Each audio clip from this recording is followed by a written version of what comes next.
ஸ்கூல யார் கண்டுபிடிச்சாங்க? ஏண்டா சுத்த போர் தாத்தா. ஸ்கூல் இல்லன்னா ஜாலியா இருந்திருக்கும்ல. அப்பா வாமா. எப்படிமா இருக்க? அடே வாமினா, எப்படி இருக்க? நல்லா இருக்கேன்ப்பா, நீங்க எப்படி இருக்கீங்க? நல்லா இருக்கேம்மா. உன்னை இதே ஊர்ல கட்டி கொடுத்தோம் தான் பேரு. உன்னையும் மாப்பிளையும் பாக்குறதே குதிரை கொம்பா இருக்கு. பாட்டி, குதிரைக்கு கொம்பு இருக்கா? ஏய் ஹேய் வாயாடி, எப்படி இருக்க? எக்ஸாம் லீவ் வரப்போ தாத்தா, அதனால ஜாலியா தான் இருக்கு. ஐயோ. அப்பா உமா நீ எப்படி இருக்காங்க? அவங்கள பார்த்துட்டு விசாரிச்சுட்டு போலான்னு தான் வந்தேன். நல்லா இருக்காமா. என்னமோ மீனா, அப்படி இப்படின்னு என்னென்னமோ நடந்து போச்சு. ஆண்டவன் நிறையவே சொதிச்சிட்டான். ரொம்பவே கஷ்டம் அனுபவிச்சிட்டோம். கொஞ்ச நாளாதான் நிம்மதியா இருக்கும். குஷி காணாம போனதும் சாமி கும்பிட்றதையே விட்டுலாங்கிற அளவுக்கு நொந்து போயிட்டமானா. ஆனா நல்ல வேளை உமாவும் ராஜீவும் சேர்ந்து குஷியை காப்பாத்தி கொடுத்துட்டாங்க. ராஜேக்கா ரவுடி பசங்க கூட சண்டை போட்டு குஷியை மீட்டிருக்காங்க. அவங்க செஞ்ச உதவிய நாம மறக்கவே கூடாதுப்பா. உங்க அத்தை கஸ்தூரியோட ஆத்மாதான் ராஜி உருவத்துல வந்து குஷியை காப்பாத்திருக்கு. உண்மைதான் ஷாமலா. கஸ்தூரி நம்மளை விட்டு எங்கேயும் போகல, இங்கேயே தான் இருக்கா. நமக்கு நல்லது பண்ணிக்கிட்டே இருக்கா. ஆமாப்பா, கதிர் கொலைகேஸ்ல நம்ம குடும்பத்தையே சிக்க வச்சாங்க. கடைசியில என்ன ஆச்சு? நம்ம மேல எந்த தப்பும் இல்லைன்னு கோர்ட்டே சொல்லிடுச்சே. போலீஸ் உன்னை விசாரிக்க கூட்டிட்டு போனதும் அப்பாவுக்கு பேச்சு மூச்சு இல்லாம போயிடுச்சு. அவர் பொழைச்சு வந்தது பெரிய விஷயம். அந்த ஆண்டவனுக்கு தான் நன்றி சொல்லணும். அப்பா ரெகுலரா செக்கப்க்கெல்லாம் போறீங்களா? போய்கிட்டு தான் இருக்குமா. நல்ல இம்ப்ரூவ்மெண்ட் இருக்குன்னு டாக்டர் எல்லாம் சொல்றாங்க. கருணாகர மாமா கிட்ட தானே பாக்குறீங்க? கருணாகரன்? எந்த கருணாகரன்? என்னப்பா நீங்க? நம்ம கருணாகர மாமாவை தான் சொல்றேன்.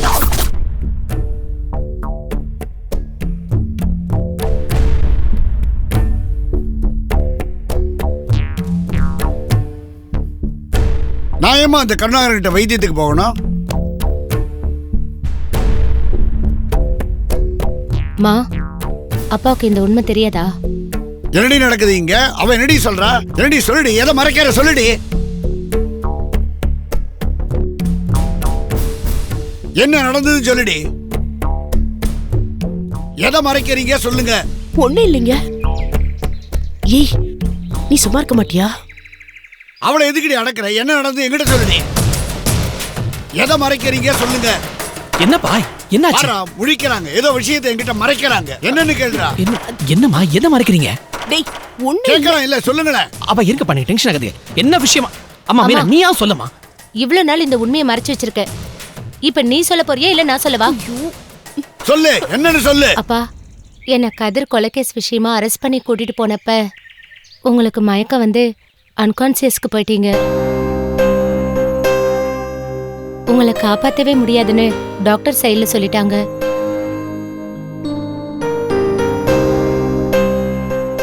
மாமா விஷயமா?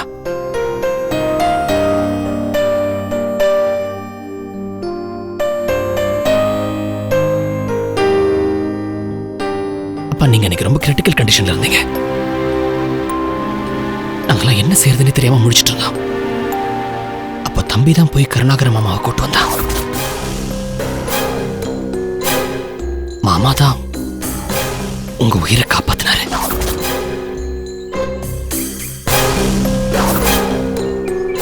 அப்பா அன்னைக்கு மாமா மட்டும் வந்து உங்களுக்கு ட்ரீட்மெண்ட் கொடுக்காம போயிருந்தாருன்னா என்ன நடந்திருக்குங்கிறத நினைச்சு கூட பார்க்க முடியலப்பா.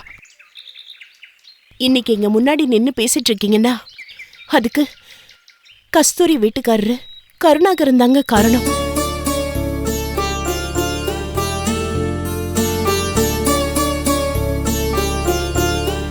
என்னடி சொல்ற?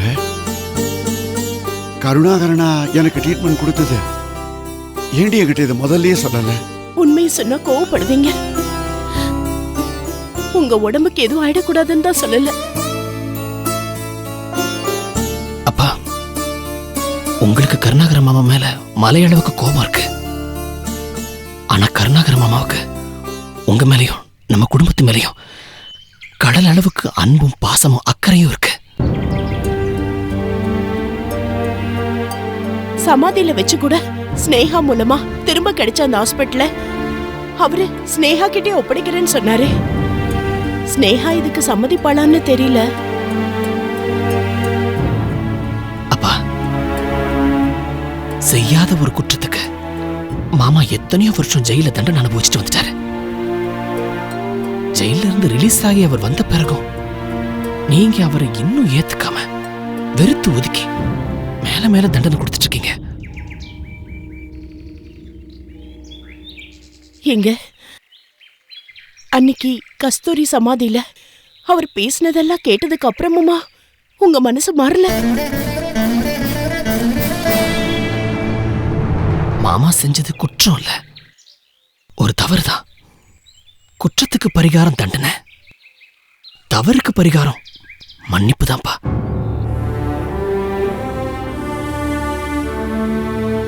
உங்களுக்கு நான் சொல்லி புரிய வைக்க வேண்டியதில்ல, கொஞ்சம் யோசிங்கப்பா.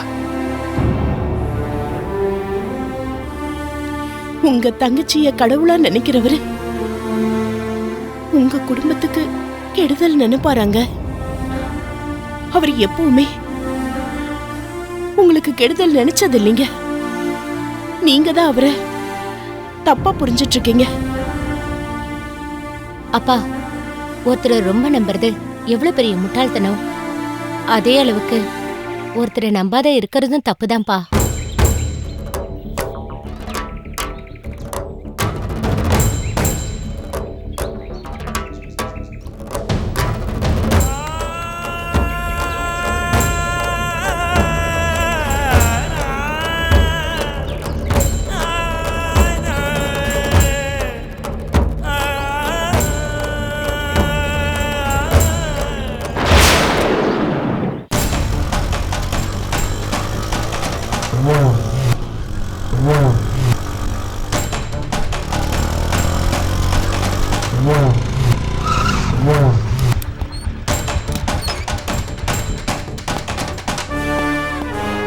வாமச்சி, வாடா. சரக்கு போறியா? கொடு.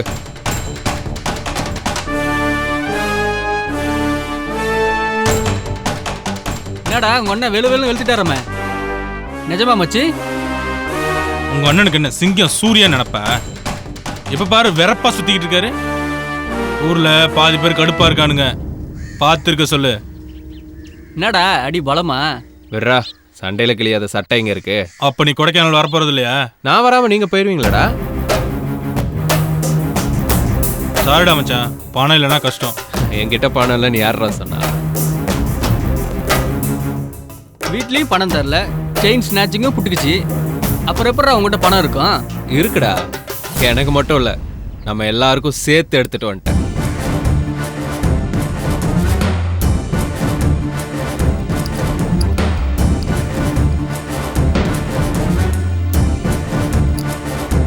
டேய், 2 பவுன் தேரும் போல இருக்குடா. எங்கடா ஆச்சே? போலீஸ் பிரச்சனை ஆகி போகுதுடா. அட போடா, அடிச்சதே போலீஸ்காரன் வீட்டுல தான். போலீஸ்காரன் வீட்லயா? யார்டா? இன்ஸ்பெக்டர் ஆஃப் போலீஸ் மயில் வாகன வீட்டுல. எங்க அக்கா பையன் கழுத்துல கடந்துடா, அடிச்சிட்டு. சூப்பரா மச்சி, உன் மேல கை வச்ச உன் அண்ணனுக்கு சம்மர் விட்டுற. சிங்க இன்ஸ்பெக்டர் அசிங்க இன்ஸ்பெக்டர் ஆயிட்டான்டா.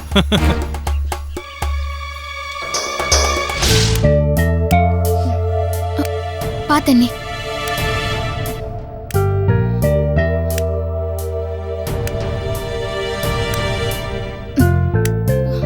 மெதுவா பாத்து. தேங்க்ஸ் பிரியா. எதுக்கு அண்ணி தேங்க்ஸ் எல்லாம்? நமக்குள்ள எதுக்கு ஃபார்மாலிட்டிஸ்? இனிமே தேங்க்ஸ் எல்லாம் சொல்லக்கூடாது. என்ன சாப்பிடுறீங்க? இப்ப எதுவும் வேண்டாம், நான் சாப்பிட லேட் ஆகும். பிரியா, யார் வராங்கன்னு போய் பாரு.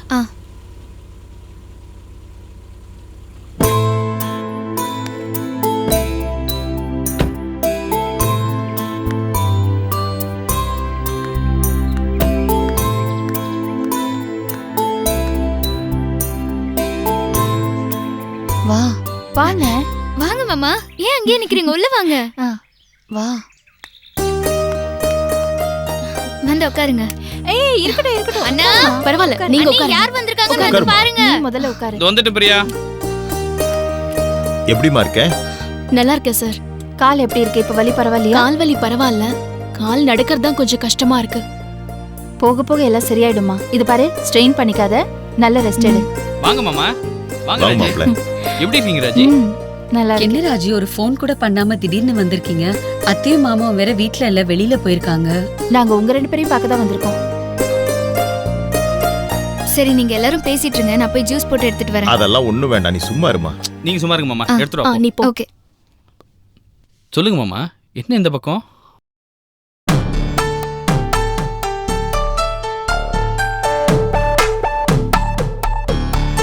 என்ன சொல்லுங்க மாமா. மாப்ள, ஒரு வழியா ஹாஸ்பிட்டல் நம்ம கைக்கு வந்துடுச்சு. இனிமே முத்துலட்சுமி உள்ள வரவே முடியாது. எல்லாத்துக்கும் காரணம் ஸ்னேகா தான். ஸ்னேகாவால தான் ஹாஸ்பிட்டல் மறுபடியும் நம்ம கைக்கு வந்துடுச்சு. ஹாஸ்பிட்டலோட தாய் பத்திரம் நம்ம கையில இருக்கு. முத்துலட்சுமி இல்ல, அவங்க அப்பனே வந்தாலும் யாரும் நம்மள அசைக்க முடியாது. எனக்கு அப்புறம் சட்டப்படி இந்த ஹாஸ்பிட்டல் ஸ்னேகாவுக்கு தான் சேரும். இந்த வயசுல என்னால இவ்வளவு பெரிய ஹாஸ்பிட்டலை நிர்வாகம் பண்றது கஷ்டம் மாப்ள.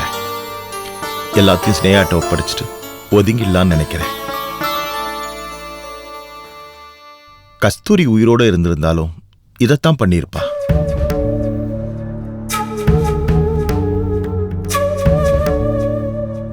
இது பாரு ஸ்னேகா, நாங்க நல்லா யோசிச்சுதான் இந்த முடிவுக்கு வந்திருக்கோம்.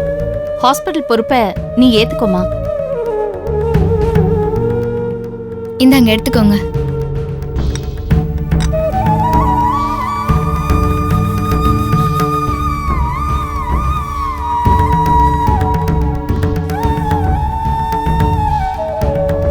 என் பொண்ணுக்கு என் மேல இருக்க கோபம் இன்னும் தீரலன்னு நினைக்கிறேன். பரவாயில்ல, அட்லீஸ்ட் இந்த ஹாஸ்பிட்டல் பொறுப்பையாவது ஏத்துக்கிட்டா எனக்கு கொஞ்சம் நிம்மதியா இருக்கும்.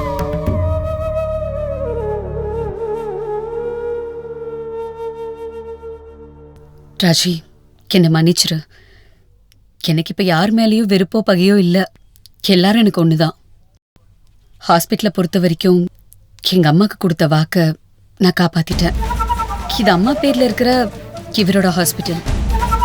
ஹாஸ்பிட்டல் நிர்வாகத்தை இவர் தான் பார்த்துக்கணும். நான் ஒதுங்கி இருக்கிறது தான் எனக்கு நல்லது.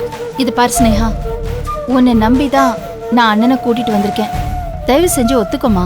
யார் மேலேயும் நான் கோவப்பட்டு உணர்ச்சி வசப்பட்டு இந்த முடிவை எடுக்கல. ஹாஸ்பிட்டல் இவர் கட்டுப்பாட்டுல இருக்கு. நீதான் இவருக்கு எடுத்து சொல்லி புரிய வைக்கணும். என்னால புரிய வைக்க முடியாது. உங்க 2 பேர் நடுவுல நான் மாட்டிட்டு முடிச்சிட்டு இருக்கேன். இது பாருமா, ஹாஸ்பிட்டல் ஓனர் அண்ணனா இருக்கலாம், நிர்வாகத்தை நீ கவனிச்சுக்கொடி. இது பாரு, உன்னை எம்டி சீட்ல உட்கார வச்சு அழகு பார்க்கணும்னு அண்ணா ஆசைப்படுறாரு. அது ஒண்ணு தப்பு இல்லையே. ராஜி, நான் சொல்றத தயவு செஞ்சு புரிஞ்சுக்கோ. நான் என் சொந்த கால்ல நிக்கணும், சுயமா பிசினஸ் பண்ணணும். நான் போக வேண்டிய இடம் ரொம்ப தூரத்துல இருக்கு. தயவு செஞ்சு என்னை யாரும் தடுக்காதீங்க. ஆமாம் மாமா, ஸ்னேகாவுக்கும் ரொம்ப நாளாக சொந்த பிஸ்னஸ் பண்ணணும்னு ஆசை. ஹாஸ்பிட்டல் நிர்வாகம் உங்கள் கையிலே இருக்கட்டுமே மாமா. என்னது வரகேஷ், எங்களுக்கு சப்போர்ட் பண்ணி பேசுவீங்கன்னு பார்த்தா உங்க பொண்டாட்டிக்கே சப்போர்ட் பண்ணி பேசுறீங்க. என்னடி, உன் புருஷனை டியூன் பண்ணி வச்சிருக்கியா?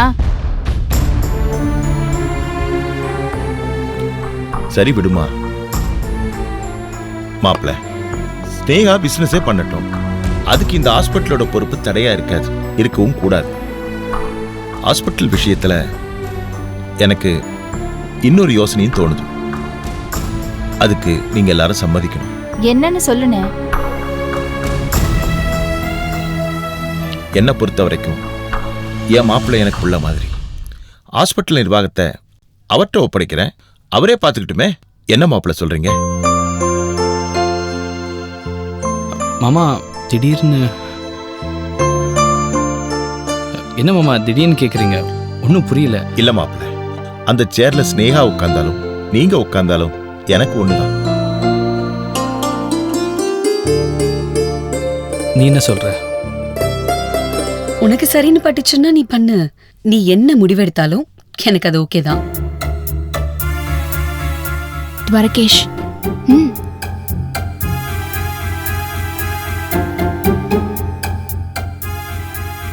ஓகே மாமா.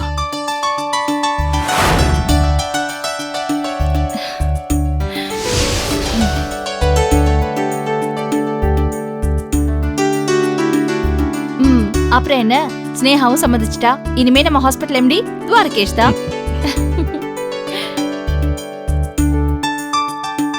மாப்ள, இந்த லீகல் ஃபார்மாலிட்டிஸ்லாம் முடிச்சிட்டு ஹாஸ்பிட்டல் உங்க கையில ஒப்படைச்சிடுறேன்.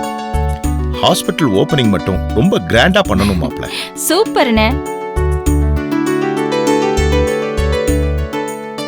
வாராஜி, இனிமே தான் நமக்கு நிறைய வேலை இருக்கு.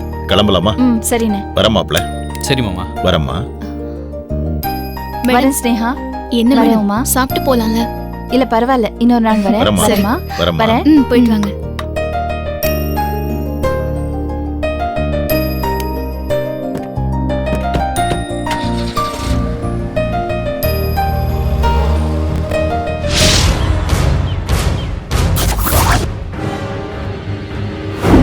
இப்ப கூட உன் கழுத்தை பிடிச்சு உன்னை வெளியில தள்ள முடியும்.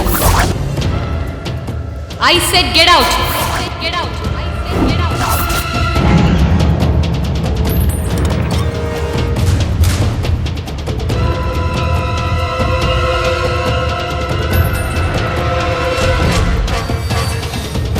என்னக்கா நடந்ததுன்னு நினைச்சு வேதனைப்பட்டு இருக்கியா? மறுக்க கூடாதுடா, எதையுமே மறந்துடக்கூடாது. எல்லாமே என்னை விட்டு போயிடுச்சு. இத்தனை வருஷமா நான் கட்டி காத்த எம்எல்என் சாம்ராஜ்யம் ஒரே நாள்ல சரிஞ்சு மண்ணோட மண்ண போயிடுச்சு. என் உழைப்பு, என் கனவு, என் லட்சியம், என் கௌரவம் எல்லாமே என்னை விட்டு போயிடுச்சு.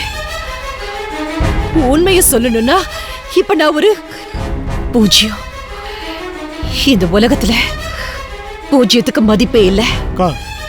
மருந்து கம்பெனியை நம்பி நீ குழந்தைங்களை கடத்துறது மிகப்பெரிய தப்புக்கா. சரி, அதை விடு. இனிமே அதை பத்தி பேசி எதுவுமே ஆக போறது. டேய், வெளியே வந்து இந்த மாதிரி அவமானப்பட்டு அசிங்கப்படுறதுக்கு பேசாம நான் ஜெயில இருந்திருக்கலாம்டா. என்னாச்சுக்கா உனக்கு? நீ இந்த அளவுக்கு வேதனை போற அளவுக்கு என்னக்கா நடந்தது? இன்னும் என்ன நடக்கணும்? இவ்வளவு அவமானத்தையும் தாங்கிக்கிட்டு நான் உயிரோடு இருக்கிறதே பெரிய விஷயம். நான் ஜெயில இருந்து வந்த உடனே நேரா ஹாஸ்பிட்டலுக்கு தான் போனேன். அங்க ஸ்னேகா என்ன பார்த்ததும் கழுத்தை பிடிச்சி வெளியே தள்ளாத குறையா என்ன துரத்தி அடிச்சிட்டா. ஹாஸ்பிட்டல் உன் பேர்ல இருக்கும்போது அவ எப்படி விரட்ட முடியும்? அந்த ஹாஸ்பிட்டல் அவ அம்மா கஸ்தூரி பேர்ல தான் இருக்கு. என் பேர்ல நான் ஃபேக் டாக்குமெண்ட் ரெடி பண்ணி வச்சிருந்தேன். சரி, அப்புறம் எப்படி ஸ்னேகா உன்னை வெளியே அமிச்சா? ஹாஸ்பிட்டலோட பேரண்ட் டாக்குமெண்ட் என்கிட்ட தான் இருந்துச்சு. எம்எல்என் ஹாஸ்பிட்டல் கஸ்தூரிக்கு சொந்தமானதுன்றதுக்கு ஒரே ப்ரூஃப் அந்த டாக்குமெண்ட் மட்டும்தான். அது என் கைக்கு கிடைச்ச நாள்ல இருந்து நான் அதை ரகசியமாவே வச்சிருந்தேன். நான் ஜெயிலுக்கு போகும்போது எல்லா பொறுப்பையும் அந்த சக்கரக்கிட்ட தான் ஒப்படைச்சிட்டு போயிருந்தேன். அவன் எனக்கு விசுவாசமா தான்டா இருந்தான். அந்த டாக்குமெண்ட் எங்க இருக்குன்ற விஷயம் அவனுக்கு மட்டும்தான் தெரியும். ஆனா நான் ஜெயில இருக்கும்போது என்ன நடந்ததுன்னு எனக்கே தெரியல. அந்த சக்கர எனக்கு துரோகம் பண்ணிட்டான். டாக்குமெண்ட்டை எடுத்து அந்த ஸ்னேகா கிட்ட கொடுத்துட்டான். சக்கர எனக்கு பண்ணது பச்சை துரோகம்டா. இந்த பாருக்கா, சொல்றேன்னு தப்பா நினைச்சுக்க. சொந்த தம்பி என்ன நம்பாம அவனை நம்பினல, அதுக்கு உனக்கு இதெல்லாம் தேவைதான். உண்மைதான். நான் உனக்கு செஞ்ச துரோகத்துக்கு சரியான தண்டனையை நான் அனுபவிச்சிட்டேன். அதெல்லாம் விடு. இப்ப என்ன பண்றதா பிளான் வச்சிருக்க?